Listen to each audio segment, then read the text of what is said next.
नमस्कार, मैं मृदुला श्रीवास्तव सी न्यूज भारत में आपका स्वागत करती हूँ। वक्त हो गया है न्यूज बुलेटिन का। बुलेटिन में खबरों की शुरुआत करेंगे और जानेंगे बलिया में सीएमओ पर क्यों भड़के योगी के मंत्री। आगे देखेंगे बलिया में योगी सरकार के मंत्री दयाशंकर मिश्र दयालु ने कहां किया औचक निरीक्षण। इसी के साथ जानेंगे टीकमगढ़ में पोस्टमैन की मनमर्जी किस पर पड़ रही है भारी। ऐसी ही तमाम खबरों पर करेंगे विस्तार से चर्चा। जनपद बलिया में तमाम अवैध नर्सिंग होम, अवैध अल्ट्रासाउंड एवं पैथोलॉजी संचालित हो रहे हैं, जिससे संबंधित हर अधिकारी परिचित है।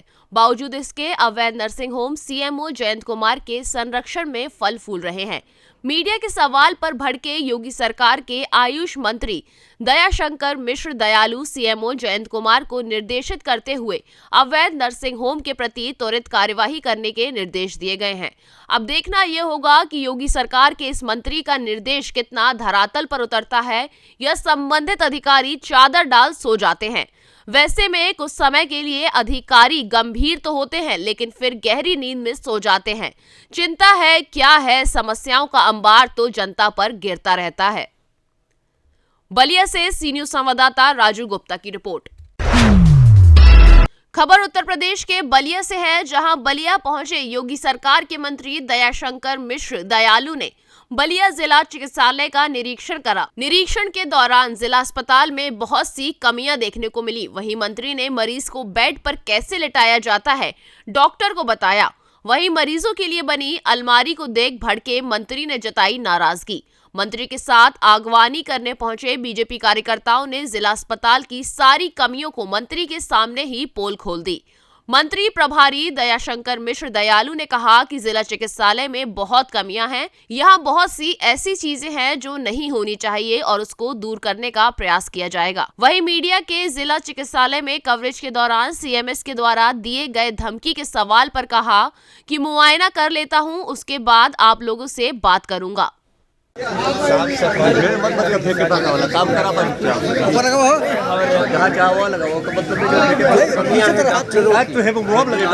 है इस अस्पताल में, कोई डर्मेटोलॉजिस्ट नहीं है, बहुत सारे ऐसे विशेष चिकित्सक जो डॉक्टरों की ज़रूरत है वो यहाँ नहीं है।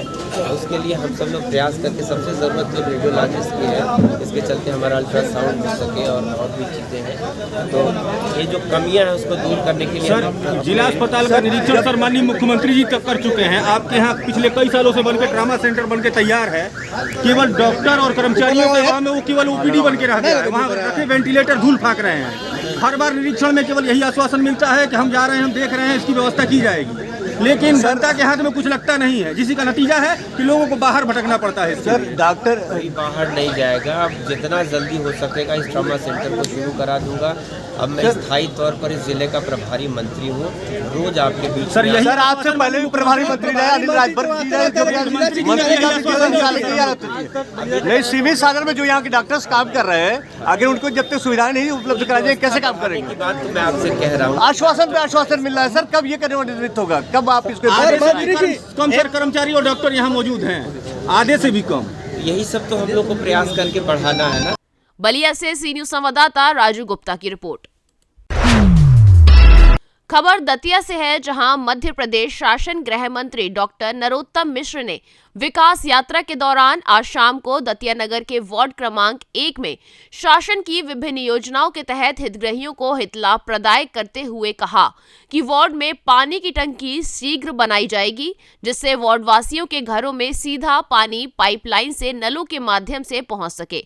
उन्होंने वार्ड वासियों से पानी का सदुपयोग करने की सलाह दी। गृह मंत्री डॉक्टर नरोत्तम मिश्र ने विकास यात्रा के कार्यक्रम को संबोधित करते हुए कहा कि अपना दतिया अब धीरे धीरे उड़ान भर रहा है। उन्होंने कहा कि सेवड़ा चुंगी बाईपास से झिर का बाग राधा सागर तालाब तक 84,64,000 की लागत के सड़क चौड़ीकरण का कार्य भी शीघ्र किया जाएगा। उन्होंने कहा कि 14 वर्ष पूर्व झीर का बाग में जमीनों की कीमत बीघों में होती थी, लेकिन बाईपास रोड निकलने से झिरका बाग पर जमीनों की कीमत अब फुटों और इंचों में हो गई है। इसी के साथ गृह मंत्री डॉक्टर नरोत्तम मिश्र ने और क्या कुछ कहा, आइए आपको सुनाते हैं। पूर्व कैबिनेट मंत्री मुख्तार अब्बास नकवी अपने 2 दिवसीय दौरे के दौरान आज रामपुर पहुंचे और भाजपा कार्यकर्ताओं ने उनका जोरदार स्वागत किया। आपको बताते हैं कि मुख्तार अब्बास नकवी एक निजी कार्यक्रम में शामिल होने के लिए आज रामपुर पहुंचे हैं। वहीं मीडिया से बात करते हुए मुख्तार अब्बास नकवी ने राहुल गांधी पर निशाना साधा, तो वहीं ओपी राजभर के गाजीपुर का नाम बदलने के बयान पर तीखी प्रतिक्रिया दी। और मुख्तार अब्बास नकवी इतने पर ही नहीं रुके, 14 फरवरी वैलेंटाइन डे को काऊ हक डे मनाने पर भी अपनी राय दी है। चाहे आज रहा हो या कल रहा हो, कल लोकसभा में और आज राज्यसभा में एक बार फिर झूठ का झाड़ सच के पहाड़ से पिट गया। दरअसल तर्कों की कंगाली कुतर्कों का मवाली बना देती है। कांग्रेस पार्टी और उनके साथियों की स्थिति यही है। विपक्ष बिना तर्कों के तकरार और बिना तथ्यों के वार करती है और उस तकरार और वार में उसका बंटाधार हो रहा है। इसलिए देश आज इस बात से पूरी तरह से आश्वस्त है कि देश सुरक्षित हाथों में है और देश की जो विकास गाथा है वो नरेंद्र मोदी जी जिस तेज़ी के साथ आगे बढ़ा रहे हैं उसको कोई उसमें किसी तरह का कोई स्पीड ब्रेकर नहीं लगा सकता।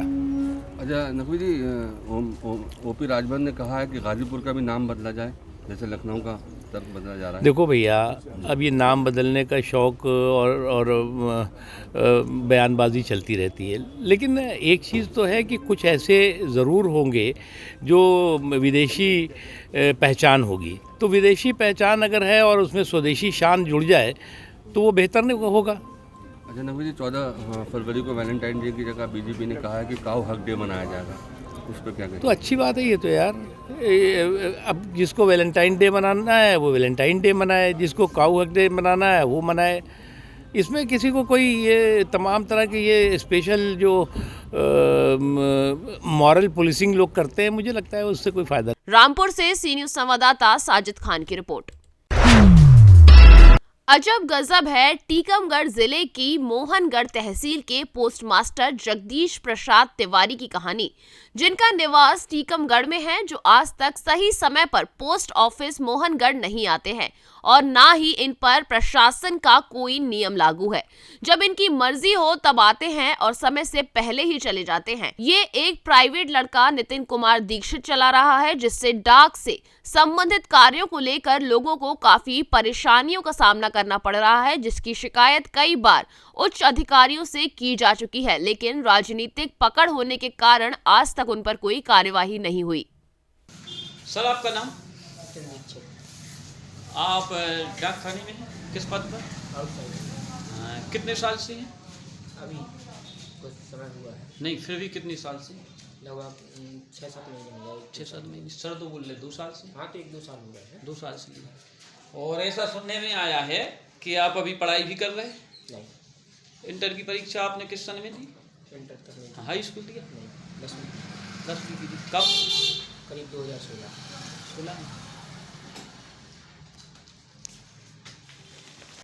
टीकमगढ़ से सी न्यूज संवाददाता साकेत यादव की रिपोर्ट। हेड कांस्टेबल के पद पर कार्यरत रामसागर भारती पुत्र शिवधारी प्रसाद ग्राम पुरा दाखिला पोस्ट मलकौनी थाना सलेमपुर जिला देवरिया के निवासी थे। ये हेड कांस्टेबल के पद पर थाना सिंदुरिया जिला महाराजगंज में ड्यूटी करते थे। ड्यूटी के दौरान अचानक तबीयत खराब हुई, जिसमें थाना के कर्मचारियों ने बीआरडी मेडिकल कॉलेज गोरखपुर में भर्ती कराया, जिसमें उपचार के दौरान दिनांक 8 फरवरी 2023 समय दोपहर के 3:10 डॉक्टरों ने उन्हें मृत घोषित कर दिया। हेड कांस्टेबल रामसागर भारती को 9 फरवरी 2023 की शाम 6:20 पर उनके पैतृक निवास गांव पर लाया गया, जहां पुलिस के द्वारा सलामी दी गई। उनका अंतिम संस्कार काली चरण घाट पर किया गया। उनकी पत्नी मुन्नी देवी तथा इनके 3 लड़के विवेक भारती, विकास भारती और रवि भारती मौजूद रहे। उस समय उस समय गुलजा रहनी, बहराइच रहनी। 2 साल पहले बहराइच? हाँ, 2 साल पहले बहराइच रहनी। मुन्नी देवी। अब मृतक की क्या लगती हैं? बेबी। ये कब का घटना है? कल का ही घटना है। नाम बताइए अपना। विवेक भारती। किस तरह का घटना घटा है आपके गाँव? वो हार्ट के पेशेंट थे और कल परसों उनका मतलब तबीयत ख़राब हुआ तो मतलब महाराजगंज हॉस्पिटल में कोई मतलब एडमिट करवाया था, वहाँ से रिफ़र करके VRD मेडिकल कॉलेज में भर्ती करवाया गया और मतलब उसके बाद से मतलब 3 बजे कल। जिनका तबीयत ख़राब था वो आपके क्या लगते हैं? पापा थे मेरे। आप उनके सबसे बड़े लड़के हैं? मैं सबसे बड़ा लड़का हूँ। आपके बाद कौन है? मेरे बाद ही मेरा छोटा भाई। आपके पापा के मृत्यु हो जाने के बाद क्या कहना चाहेंगे? बहुत दुखी हैं। आपका नाम? विकास कुमार गौतम। विकास कुमार गौतम। आप सरकार से क्या आप मांग करना चाह रहे हैं? नौकरी की मांग करना चाह रहे हैं। किस विभाग में कार्यरत थे आपके पापा जी? यूपी पे। किस थाने में थे? पुलिस में थे। सेम देवगढ़ थाना पे थे। महाराजगंज में थे। मरोट सेम देवगढ़ थाना। सेंदुरवा थाने में कार्यरत थे। कांस्टेबल के पद पे कार्यरत थे। अच्छा, आप कितने भाई हैं? 3 भाई हैं। आपके फिर छोटे वाले कौन है आए हैं? आपका नाम? रवि कुमार। आप कितने पढ़ते हैं? इस बार हाई स्कूल है मेरा। High school? इस बार हाई स्कूल है। हाई स्कूल है। हाई स्कूल में परीक्षा देंगे आप? मम्मी को बोलो, मम्मी को। पिताजी की घटना पर क्या आप क्या जताना चाह रहे हैं? सरकार से क्या मांग करना चाह रहे हैं? नौकरी की मांग कर रहे हैं। हाँ? नौकरी की मांग। अपनी एजुकेशन पर क्या करना चाह रहे हैं सरकार द्वारा? सरकार करना चाह रहे हैं। कांस्टेबल के पद पे कार्यरत थे आप, क्या आपकी लक्ष्य क्या है? लक्ष्य यही है कि हम लोग को नौकरी मिले। पापा आपकी जीवन पालन करते थे, पापा के जाने के बाद अब आपकी क्या सोच है? आपकी क्या सोच बन रही है? सोच बन रही है। देवरिया से सी न्यूज संवाददाता मिथिलेश कुमार की रिपोर्ट। फिरोजाबाद शहर के कश्मीरी गेट इलाके के बीच रोड पर हुआ 2 पक्षों में खूनी संघर्ष। पिटाई का वीडियो हुआ वायरल। खूनी संघर्ष में एक युवक हुआ लहूलुहान। बीच रोड पर हो रही मारपीट खूनी संघर्ष की तस्वीर है फिरोजाबाद थाना रामनगर क्षेत्र के कश्मीरी गेट इलाके की, जहां अखिल नामक युवक और जाकिर नामक पक्ष किसी बात को लेकर बीच रोड पर लात घूंसों से जमकर मारपीट करने लगे। मारपीट को लेकर मौके पर भीड़ भी जमा हो गई। खूनी संघर्ष में एक महिला समेत 2 लोग घायल हुए हैं। हालांकि पुलिस के पहुंचने से पहले ही भीड़ ने दोनों पक्षों को समझा बुझाकर शांत करा दिया था। मारपीट का वीडियो भीड़ के एक शख्स ने बनाकर वायरल कर दिया। सूचना पर पहुंची पुलिस ने मामले को लेकर पुलिस जांच पड़ताल शुरू कर दी है। मेरा वकील है। क्या मामला हुआ है? मैं घर से आ रहा था, तब तक गली में निकल के तो मारा हुआ है। कौन लोग थे ये? थे मेरे बहन के भैया दूल्हा है मेरे बहन का, वही गाली वगैरह माँ बहनों की फोन पे। कहाँ के रहने वाले हो तुम? मैं 9वीं क्लास का। किस बात को लेकर झगड़ा हुआ ये? आया था, मैं अपनी बहन को लेकर आया तो मैं रिश्तेदारी में थोड़ी। अच्छा, तो उसकी बहन कोई फुफी या कोई भी देख हुए तो जावेद को फोन पे गाली वगैरह। क्या क्या नाम है इनके? क्या क्या नाम है इनके? जावेद था, बाप था, मेरे लगा थाना कौन सा लगता है आपका? रामगढ़। थाना रामगढ़? हाँ, कितने लोग घायल है तुम्हें? फिरोजाबाद से सी न्यूज संवाददाता सन्नेश कुमार गुप्ता की रिपोर्ट। खबर हरदोई से है, जहां पर मिशन आत्मसंतुष्टि के ध्येय की पूर्ति हेतु कार्यरत शिवपाल सिंह जन कल्याण संस्थान ने जनपद कारागार से गुरुवार को 2 कैदियों की रिहाई कराई।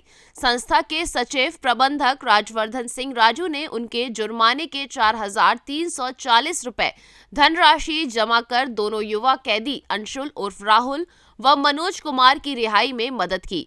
रिहाई के समय दोनों कैदियों ने पुनः अपराध न करने का संकल्प लिया। इस मौके पर सामाजिक कार्यकर्ता राजवर्धन सिंह राजू ने दोनों कैदियों को माला पहनाकर उनका स्वागत किया और हनुमान चालीसा भेंट की। देखिए, शिवपाल सिंह जन कल्याण समिति हमारा एक सामाजिक संगठन संस्था चल रही है, जिसमें मिशन आत्मसंतुष्टि के तहत हम लोग समाज में कुछ अलग करने का प्रयास कर रहे हैं। आज हमको जानकारी मिली कि जिला कारागार में जो है 2 बंदी इस तरीके के जुर्माने के अभाव में जो जेल काट रहे हैं, तो उसका हम लोग जुर्माना जमा किया। और हमारा उद्देश्य ये है कि ये समाज में जाके भविष्य में पुनरावृत्ति ऐसी घटनाओं की ना करें और समाज में जाके और लोगों को भी ये प्रेरित करने का प्रयास करें। चूँकि जुर्माने के अभाव में थे, इसलिए हम लोगों ने इनको छुड़ाने का प्रयास किया और उनकी जमा करी। आज इनको हनुमान चालीसा भेंट की गई है। सम्मानित भी हम लोगों ने किया है कि जिससे भविष्य में इस तरीके की पुनरावृत्ति करके ना आए और समाज के अच्छे कामों में जुटे भविष्य। ये एक ऐसा संस्थान है जो स्वयं की संतुष्टि के लिए जनपद हरदोई में अनेक प्रकार के सामाजिक कार्य कर रहा है और आज बहुत खुशी की बात है कि उनके द्वारा मुझसे संपर्क किया गया और ये जानकारी करके कि कारागार में आज की तिथि में जो बंदी जुर्माने के बदले सजा काट रहे हैं, जितने भी बंदी हैं उनको मुक्त कराने की कार्यवाही कर दी जाए। आज की तिथि में मात्र 2 बंदी ऐसे थे जो जुर्माने के बदले सजा काट रहे थे, उनको मुक्त कराने की कार्यवाही की जा रही है और ये बड़ा नेक काम है। बंदियों द्वारा शपथ लिया गया है कि हम पुनः अपराध नहीं करेंगे। उन्होंने ये भी आश्वस्त किया है कि बाहर कारागार के बाहर हम उनके लिए श्रम की व्यवस्था करेंगे, रोजगार की व्यवस्था करेंगे। ये बहुत ही सराहनीय कार्य है और आज ही के दिन कारागार में वीरांगना सामाजिक एवं सांस्कृतिक संस्थान द्वारा एक कार्यक्रम किया जा रहा है जिसमें महिला बंदियों के साथ रह रहे बच्चों के शिक्षा के लिए कुर्सी मेज का योगदान दिया गया, उनके पठन पाठन के सामग्री की व्यवस्था की गई है एवं खाद्य सामग्री भी बच्चों के लिए उपलब्ध कराया जा रहा है। वीरांगना सांस्कृतिक समिति द्वारा लगातार महिलाओं के उत्थान के लिए कार्य किया जा रहा है। हरदोई से सी न्यूज संवाददाता राशिद की रिपोर्ट। बांदा कृषि एवं प्रौद्योगिक विश्वविद्यालय बांदा के अंतर्गत संचालित कृषि विज्ञान केंद्र ललितपुर द्वारा गौ आधारित प्राकृतिक खेती विस्तार परियोजना के अंतर्गत दिनांक 8 से 9 फरवरी 2023 को 2 दिवसीय प्रशिक्षण कार्यक्रम का आयोजन किया गया। डॉक्टर दिनेश तिवारी, विषय विशेषज्ञ सस्य विज्ञान, ने बताया कि कृषक के बहुत ज्यादा मेहनत के बाद भी बाजार आधारित खेती की लागत बढ़ती जा रही है और उत्पादन भी स्थिर हो गया है। पारंपरिक खेती में किसान उत्पादन प्राप्त करने के लिए पोषक तत्वों के प्रबंधन हेतु सामान्यतः बाजार से क्रय कर यूरिया, डाई अमोनियम फॉस्फेट आदि उर्वरकों का प्रयोग, खरपतवार प्रबंधन के नियंत्रण के लिए खरपतवार नाशी का प्रयोग तथा कीट बीमारियों के प्रबंधन के लिए कीटनाशक, कवकनाशक आदि रसायन का प्रयोग करते हैं। डॉक्टर सरिता देवी, प्रभारी विषय वस्तु विशेषज्ञ गृह विज्ञान, ने कृषकों को प्राकृतिक खेती से प्राप्त उत्पादन, मूल्य संवर्धन और मानव जाति को होने वाले लाभ के बारे में जानकारी दी। ललितपुर से सी न्यूज संवाददाता महेंद्र की रिपोर्ट। बीते दिनों रक्सौल रेलवे स्टेशन से चंद दूरी पर ढाका के एक व्यक्ति धीरज कुमार को पहले गोली मारी गई और उसके बाद चाकू से उसके शरीर पर कई जगहों पर वार कर गंभीर रूप से घायल कर दिया गया। इस घटना के रेल पुलिस अधीक्षक डॉक्टर कुमार आशीष के आदेश पर एक एसआईटी का गठन किया गया, जिसमें डीएसपी रेल बेतिया अनुमंडल मनोज कुमार, जीआरपी प्रभारी रक्सौल धर्मेंद्र कुमार, आरपीएफ रक्सौल प्रभारी ऋतुराज कश्यप के नेतृत्व में छापेमारी शुरू की गई और त्वरित कार्यवाही करते हुए 2 लोगों को गिरफ्तार कर लिया गया। इसके साथ ही 70,83,500 भारतीय रुपए तथा 14,36,750 नेपाली रुपए बरामद किए गए। Rail SP doctor Kumar Ashish ने बताया कि घटना के तुरंत बाद रेल पुलिस ने इस घटना का उद्भेदन 4 घंटे के अंदर किया। Rail SP doctor Kumar Ashish ने बताया कि एसआईटी में शामिल सभी पदाधिकारियों को पुरस्कृत किया जाएगा। इसमें शामिल हैं और इसमें जो पूछताछ की गई है अनुसंधान के बिंदुओं पर तत्काल 4 घंटे के अंदर घटना का उद्भेदन किया गया। इसमें 2 व्यक्तियों को गिरफ्तार किया गया है जिनके घर से उनकी निशानदेही पर करीब 70,83,500 भारतीय मुद्रा और 14,36,750 नेपाली मुद्रा बरामद की गई है। इसमें और अभी अनुसंधान जारी है। अभी तक ये मामला सामने आया है कि ये लड़का पटना से चला था, सवेरे बस से यहाँ रक्सौल में उतरा था और इसने 2 आदमियों से संपर्क किया था और वो पैसे वैसे कुछ लेन देन की बात सामने आई है।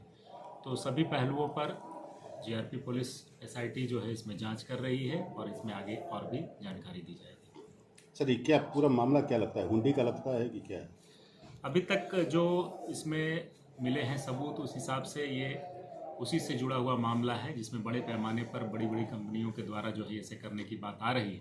तो इसमें भी विशेष सूत्र जुटाए जा रहे हैं और शिनाख्त की जा रही है। अनुसंधान आगे होगा तभी इसमें कुछ कर पाना संभव। अभी तक इस मामले में अपराधी की गिरफ्तारी हो पाई है?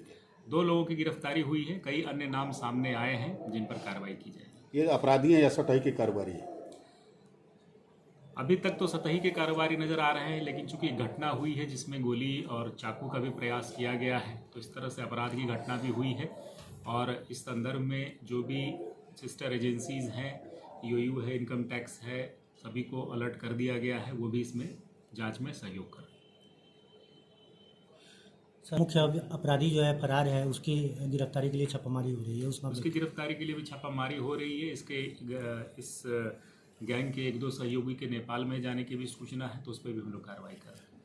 और सर SFL वगैरह जांच भी होगी, जैसे कि वहाँ ब्लड के लिए जहाँ गिरा है वहाँ ब्रैकेटिंग भी की गई है। और जी बिल्कुल की गई है, वहाँ पर उसकी भी जांच की जाएगी। और अभी जो जख्मी है उसकी हालत स्थिर है और वहाँ सुधार हो रहा है। सर कितना पैसा लूटा गया था और पैसा क्या चीज़ का था? जो प्राथमिकी दर्ज की गई है उसके हिसाब से 15 लाख रुपए की बात आई है, और जो रिकवरी हमने की है वो यकीनन उससे ज़्यादा है। इसका मतलब है कि इसमें और भी कुछ तार जुड़े हुए हैं, जिसको हम लोग अनुसंधान के बाद खोल पाएंगे। दोनों व्यक्ति का नाम क्या है? एक का नाम इलियास है और दूसरे का नाम मोहम्मद साहब है, जो कि यही नकरदई थाना मोतिहारी के रहने वाले हैं। दोनों जी के सभी पहलुओं पर जांच की जा रही है, उसके बाद ही इसमें आगे कुछ कह पाना संभव होगा। जो भी सरकारी एजेंसियां इसमें स्टेक होल्डर्स हैं, उन सभी को इन्वॉल्व किया जा रहा है और इस पर एक ठोस कार्रवाई की जाए। उस मामले में सर सटई कारोबारी जो है अचानक से कल से फरार हो गए थे, फिर आज से काउंटर खुल गया। जांच की जा रही है, उसके बाद ही कुछ कर पाना। मोतिहारी से सी न्यूज संवाददाता प्रतीक की रिपोर्ट। फिलहाल के लिए इस न्यूज बुलेटिन में बस इतना ही। देश और दुनिया की तमाम खबरों को जानने के लिए देखते रहिए सी न्यूज भारत। हर खबर आपके साथ, आपके हाथ।